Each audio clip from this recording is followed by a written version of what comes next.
título da nossa mensagem é Paz seja convosco. Isso como sendo uma conversa em família.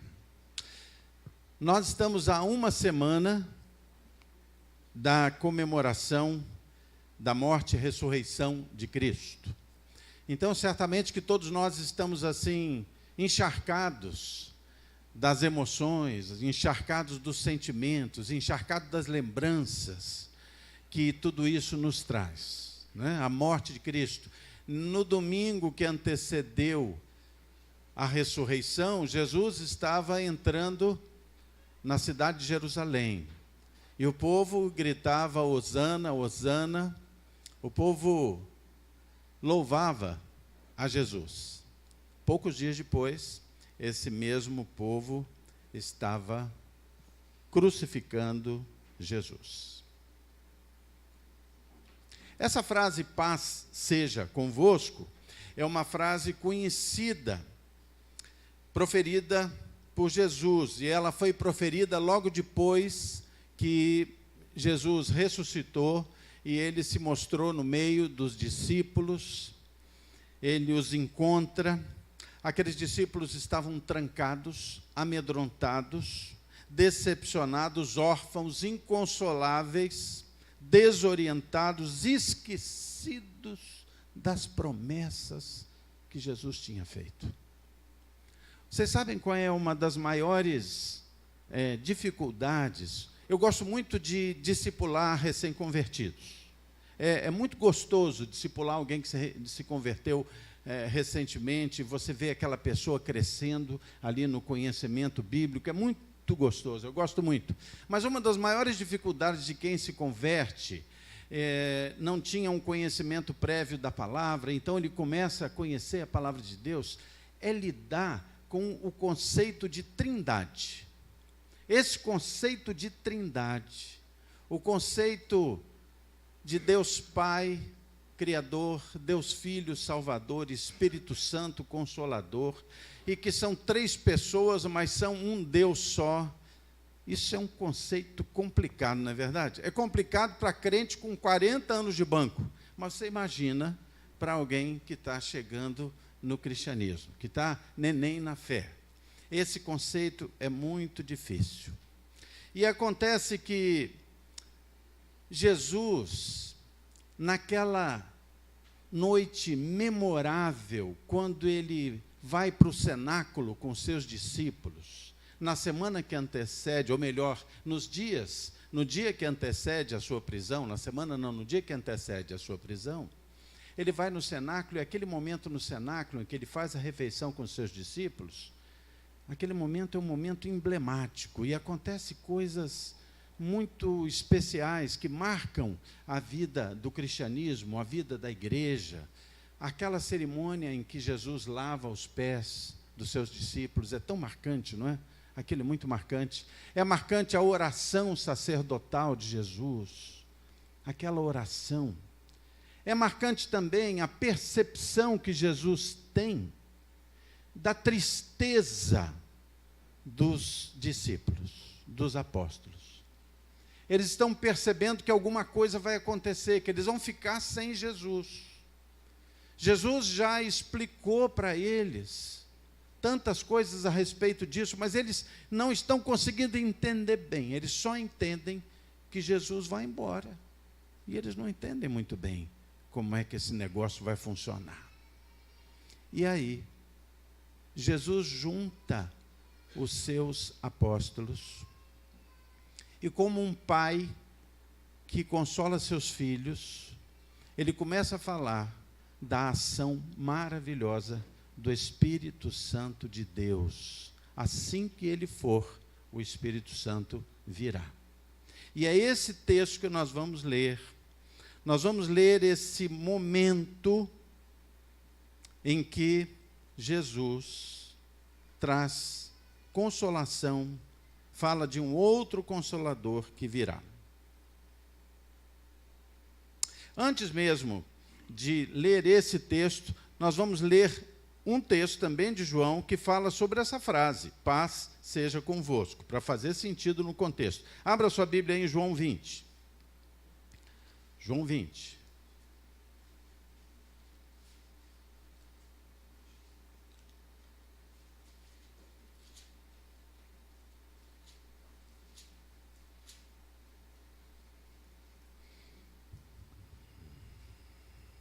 João 20, versículos 19 a 22.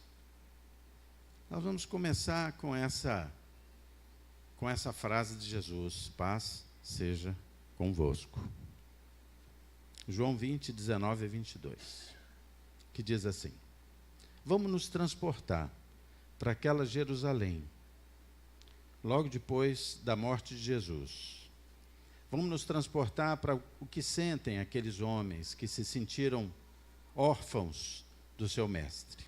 Estavam dentro de um local fechado. E o texto diz assim, em João 20, 19. Ao cair da tarde, naquele dia, o primeiro dia da semana, trancadas as portas da casa onde estavam os discípulos com medo dos judeus, veio Jesus, pôs-se no meio e disse-lhes: paz seja convosco. E dizendo isso, lhes mostrou as mãos e o lado, e alegraram-se, portanto, os discípulos ao verem o Senhor. Disse-lhes, pois, Jesus outra vez: paz seja convosco. Assim como o Pai me enviou, eu também vos envio a vós. E havendo dito isso, Jesus soprou sobre eles e disse-lhes: recebei o Espírito Santo. Esse é um momento interessante porque ele remete a dois momentos importantes da história bíblica. Quando é que nós tivemos um sopro que trouxe vida, logo no começo da Bíblia? Alguém lembra? Criação. Na criação, a Bíblia não diz que Deus soprou a vida na criação do primeiro homem, soprou a vida ali. E também nós temos um outro momento lá no Pentecostes, né? Quando o Espírito Santo, ele é derramado sobre aquelas pessoas. Agora, Jesus diz assim, olha, eu estou soprando, recebam o Espírito Santo. É como se fosse uma antecipação do Pentecostes aqui. Muito bem, mas vamos voltar um pouquinho. Vamos voltar agora para o Jesus que conforta os seus discípulos. Volte um pouquinho em João 14, nós vamos ler de 16 a 27.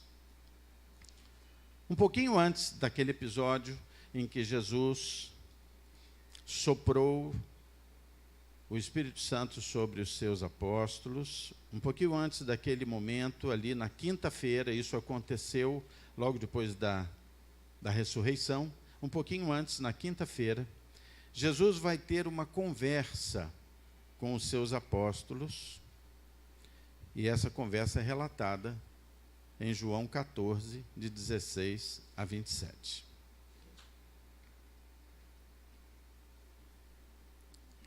Aqueles homens ali entristecidos, percebendo que Jesus vai lhes faltar. E Jesus diz o seguinte: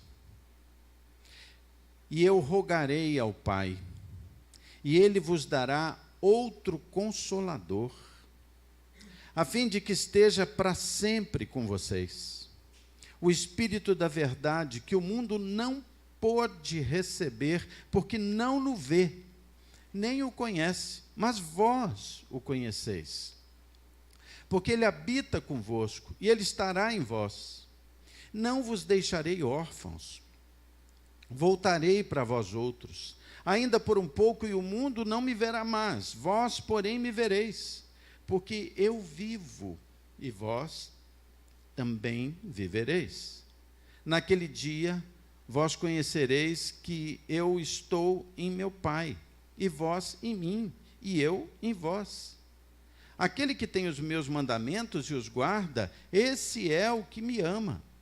E aquele que me ama será amado por meu Pai, e eu também o amarei, e me manifestarei a ele. Disse-lhe Judas, não o Judas Iscariotes: de onde procede, Senhor, que estás para manifestar-te a nós e não ao mundo? Respondeu Jesus: se alguém me ama, guardará minha palavra. e meu Pai o amará. E viremos para ele, e faremos nele morada. Quem não me ama, não guarda as minhas palavras. A palavra que estáis ouvindo não é minha, mas do Pai que me enviou. Isso vos tenho dito, estando ainda convosco. Mas o Consolador, o Espírito Santo, a quem o Pai enviará em meu nome, esse vos ensinará todas as coisas, e vos fará lembrar de tudo o que vos tenho dito. Deixo-vos a paz, a minha paz vos dou. Não vou-la dou como dá o mundo. Não se turbe o vosso coração, e não se atemorize. Jesus está ali confortando os seus discípulos. Jesus está animando aqueles homens. É noite de quinta-feira. Eles já estão ali no cenáculo. E Jesus tem uma consciência muito clara que eles não sobreviveriam à tribulação que iria acometer aqueles homens e que acometeria e que acometeu toda a humanidade se eles permanecessem sozinhos. Então Jesus promete um outro Consolador. Jesus sabe que vai para a cruz. Jesus sabe que vai para o túmulo. Jesus sabe que vai experimentar ressurreição. Jesus sabe que vai experimentar a ascensão aos céus. Ele sabia que os homens não suportariam o tranco de todas essas coisas. Que as pessoas precisariam de consolação, de um outro Consolador.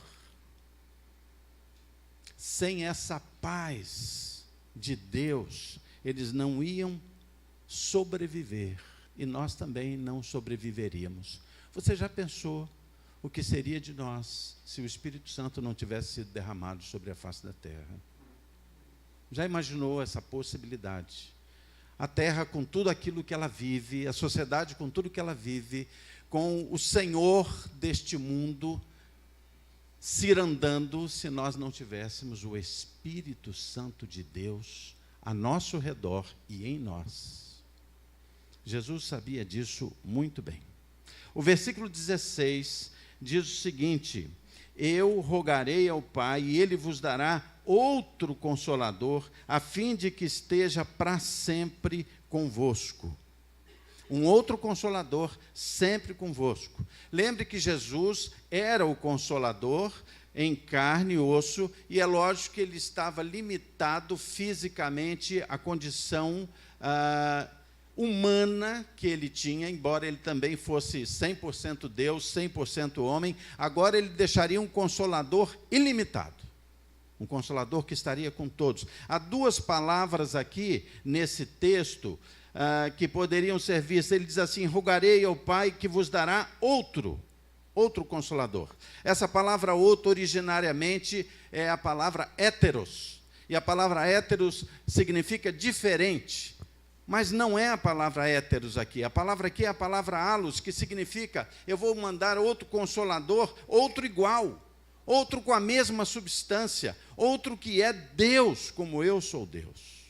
E aí ele diz assim: eu vou mandar um outro Consolador. Ele usa a palavra paracletos, que é a palavra advogado, é a palavra ajudador. O que Deus, através do seu Filho, está dizendo: olha, eu vou mandar para estar com vocês alguém tão capaz, alguém da mesma substância de Jesus, e esse outro vai abençoar você, vai cuidar de você, vai zelar por você, vai cuidar profundamente de você. Queridos, esse Espírito Santo que Jesus deixou quando ele morreu, quando ele foi para a cruz, quando ele voltou aos céus, ele está dentro de você. Você jamais estará sozinho, órfão. Quando você estiver naquela situação da sua vida que parece que não tem saída, pensa assim: o Espírito Santo habita em mim. Ele cuida de mim. E Ele é capaz de me levar a soluções que para mim parecem absolutamente impossíveis, mas são perfeitamente ao alcance desse Paracletos, desse advogado que cuida de você, que defende você. a questão da Trindade é muito complicada, realmente muito complicada. A questão da Trindade que se une com a igreja, esse texto fala dessa união com a igreja. O Espírito Santo de Deus, ele está profundamente unido com a igreja. O versículo 17, então, vai falar sobre o Espírito da verdade. Olha o que diz o versículo 17, que diz assim: o Espírito da verdade que o mundo não pode receber, porque não o vê, nem o conhece, vós o conheceis, porque ele habita convosco e estará em vós. O Espírito Santo habita na igreja, no meio da igreja, e você conhece. Isso deve trazer para você também, sabe, um sentimento de profunda paciência com as pessoas. Sabe aquele seu parente? Sabe aquela pessoa que você ama? Sabe aquela pessoa a quem você testemunha há 5, 10 anos? E parece que o evangelho não entra naquela cabeça de jeito nenhum. Não entra mesmo. Não entra mesmo, porque as coisas do Espírito se discernem pelo Espírito. As pessoas às vezes não entendem o evangelho. As pessoas estão cegas. A Bíblia diz que essa verdade, a verdade de Cristo, a verdade do evangelho, só é percebida quando a pessoa é habitada pelo Espírito Santo de Deus. Então você precisa orar por aquela pessoa insistentemente, pedindo: Senhor, tem misericórdia dela, que o Espírito Santo habite nela, para que ela possa compreender a verdade da salvação. A gente não desiste de orar nunca. A gente não desiste de orar, porque essas pessoas ainda não têm essa verdade nos referenciais do seu coração. Romanos 8,16 diz que o Espírito de Deus testifica com o nosso Espírito. Quando o Espírito de Deus, ele está na nossa vida, no nosso coração, no nosso interior, ele testifica, ele conversa com a nossa alma. Mas há pessoas que estão vivendo um profundo silêncio espiritual. O espírito delas está lá, sozinho, isolado, surdo, absolutamente surdo. É o Espírito Santo de Deus que convence o homem da justiça, do pecado e do juízo. O versículo 18, então, de João 14, vai nos dizer o seguinte: não vos deixarei órfãos, eu voltarei para vós outros. Interessante essa figura da orfandade. Deus não nos deixa órfãos. Deus não nos deixa órfãos. Deixa marcadinho aí a sua Bíblia, em João 14. Vem comigo para Romanos 8, por favor. Romanos 8, adianta um pouquinho. Romanos 8, versículo 15 e versículo 17. Romanos 8, versículos 15 e 17.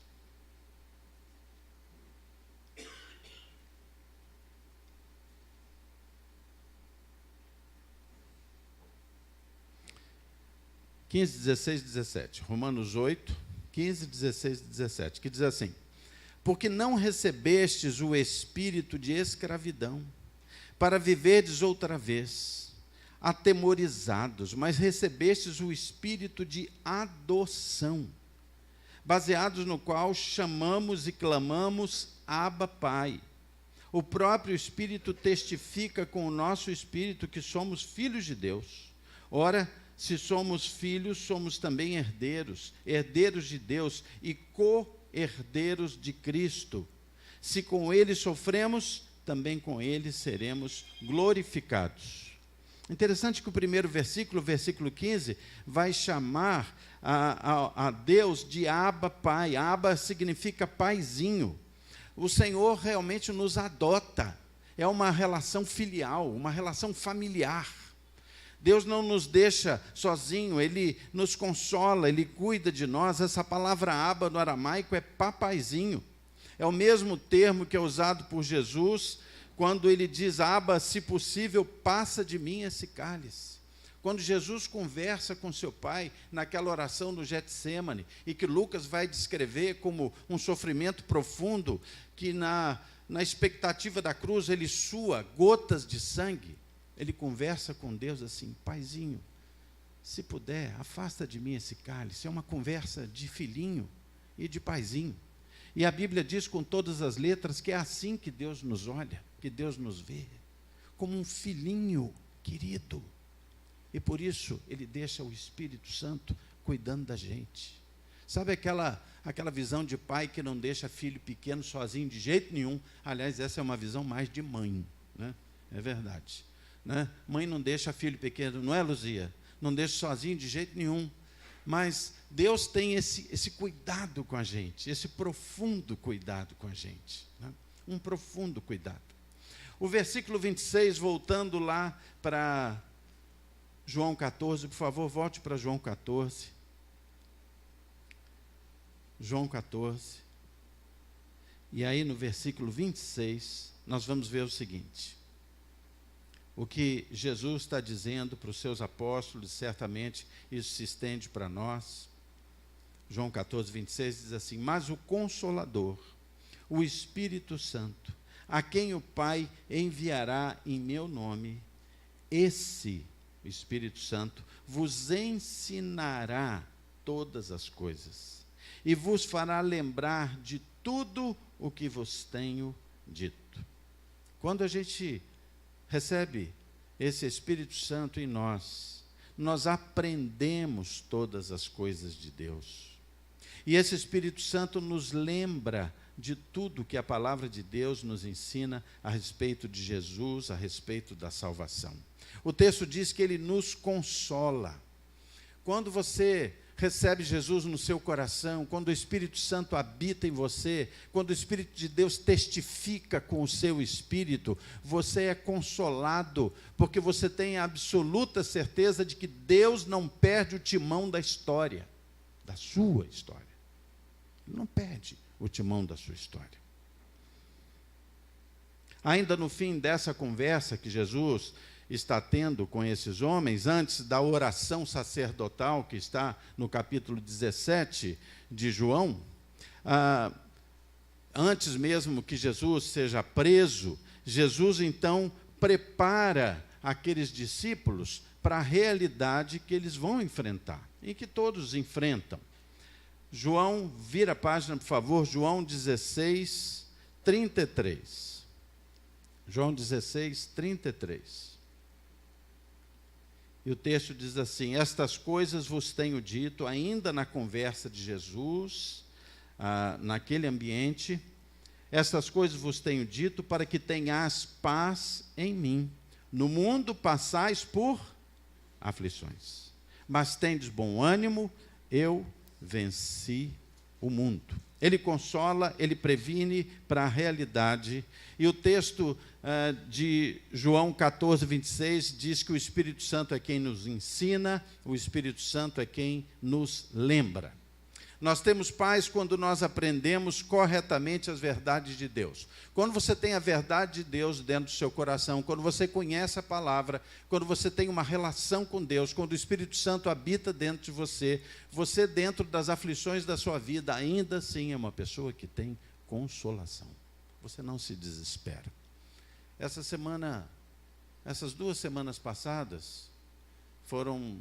Desculpe estar falando nisso, foram semanas difíceis para mim, para Magali, e nós lidamos com a morte de 3 pessoas, 3 sepultamentos, algumas circunstâncias muito difíceis, e nos foi possível observar muitas pessoas diante dessas questões, das questões da morte.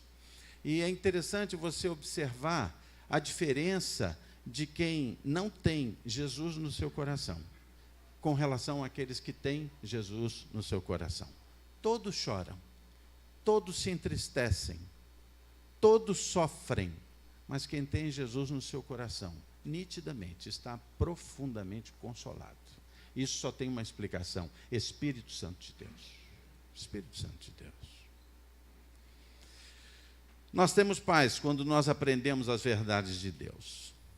E a gente só tem discernimento quando esse Espírito Santo de Deus está em nós. E aí nós compreendemos as verdades da sua vontade. Eu vou pedir a Marisete licença para contar a experiência da sua conversão. Posso? eu acho muito... Se eu estiver errado, Marisete, levanta a mão, me corrige, tá? Marisete, eu não vou entrar nos detalhes, mas ela passou, se não me engano, 6 anos com uma Bíblia na gaveta, não foi? Foi isso mesmo? 6 anos? Por aí. Uns 6 anos com uma Bíblia numa gaveta na mesa em que ela trabalhava.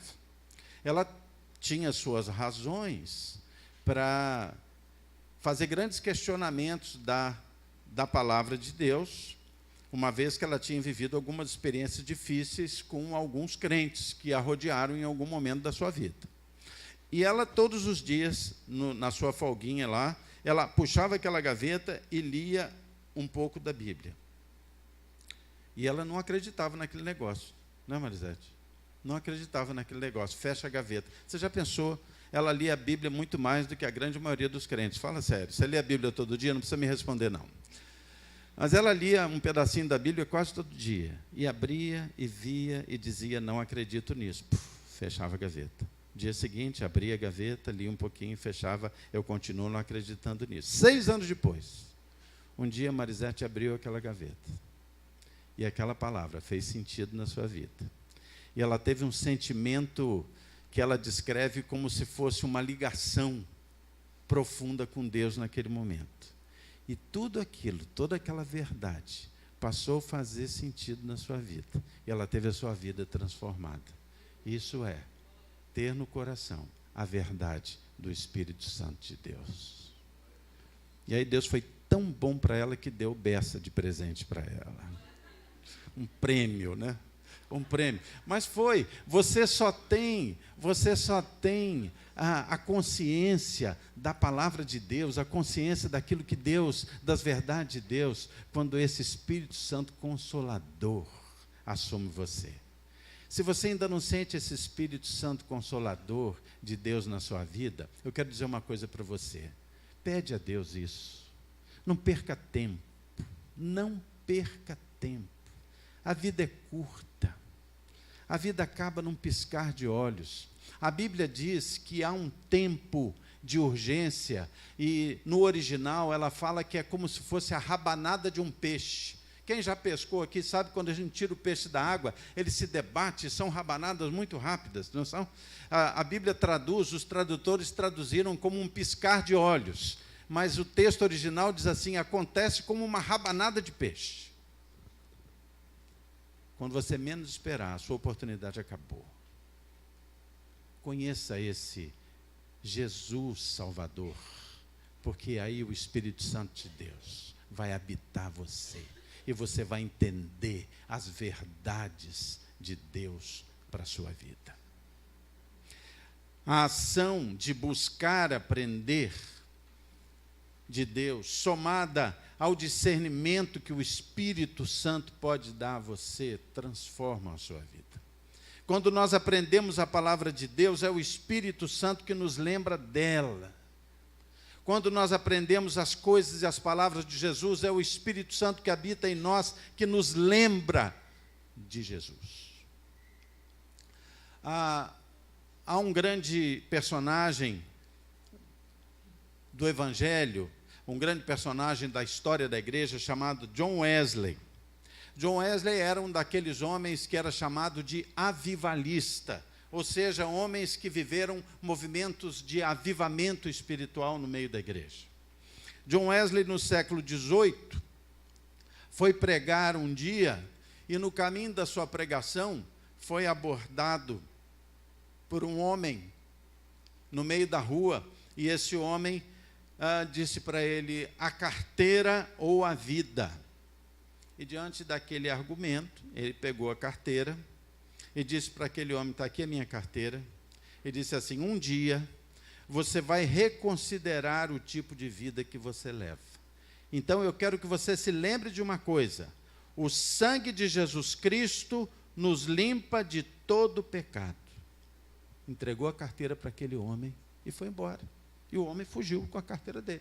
Aquele ladrão fugiu com a carteira dele. John Wesley continuou a sua carreira de pregador, a sua carreira de pregador, avivalista, e depois de pregar em uma igreja, num lugar muito distante daquele, anos depois, vários anos, se não me engano, 5 ou 6 anos depois, um estranho procurou John Wesley. E esse estranho falou: eu queria falar com o senhor. E John Wesley falou: pois não, pode falar. E ele disse: olha, um dia o senhor me disse um versículo. E esse versículo ficou na minha mente de uma forma tão forte. Ele bateu tanto na minha mente que esse versículo foi um instrumento de Deus para que eu mudasse completamente a minha vida. Hoje eu sou um crente. Já faz algum tempo que eu me converti. Eu congrego nessa igreja que o senhor pregou hoje. E sabe de uma coisa, John Wesley? Eu leio a Bíblia todo dia e eu entendo. E eu entendo. Aqueles discípulos que estavam reunidos ali, após a morte de Jesus, trancados, com medo, eles esqueceram, eles não estavam lembrando mais de nada do que Jesus havia dito para eles. E Jesus chega para aqueles homens e diz: paz seja convosco. E a Bíblia diz que Jesus soprou sobre eles o Espírito Santo. E tudo começou a mudar na mente daqueles homens. Quando nós aceitamos esse sopro de Jesus, do Espírito Santo sobre nós, nós entendemos qual é a consolação do Senhor. Jesus nos deixou outro Consolador, o Espírito Santo de Deus. A Bíblia diz que Ele e o Pai são um. Jesus e o Espírito Santo são um. Então, quando você se desilude da vida, mas o Espírito Santo habita em você, você é consolado, porque Ele é o Espírito da verdade. Se em algum momento você iria se sentir um órfão no meio da sua vida, e você certamente em algum momento já se sentiu assim, quando você suplica a ação do Espírito Santo na sua vida, você se sente adotado por Deus, porque Ele é espírito de adoção. Se em algum momento na vida você vai se desesperar, e às vezes nós chegamos muito perto disso, você clama pelo Senhor, e o Espírito Santo de Deus é consolador na sua vida. Se em algum momento você se sente ignorante da orientação de Deus para a sua vida, do que você deve fazer, como você deve fazer, e às vezes a gente se sente tão perdido, clame pela ação do Espírito Santo na sua vida, porque a Bíblia diz que Ele ensina. E se você em algum momento sentiu na sua vida que a sua fé se esvaiu, e que você está esquecendo o que Jesus fez na sua vida, a Bíblia diz: busque pelo Espírito Santo, porque Ele lembra você. No final desse texto de João 14, no versículo 27, Jesus chega para aqueles homens e diz assim: deixo-vos a minha paz vos dou. Não vou lá dou como dá o mundo. Não se turbe o vosso coração, nem tenha medo. O Senhor é quem deixa a paz no nosso coração e na nossa vida. O texto que inspirou esse sermão tem essa frase, e essa frase eu quero deixar com você. Jesus diz para você: paz seja convosco. Amém? Vamos orar?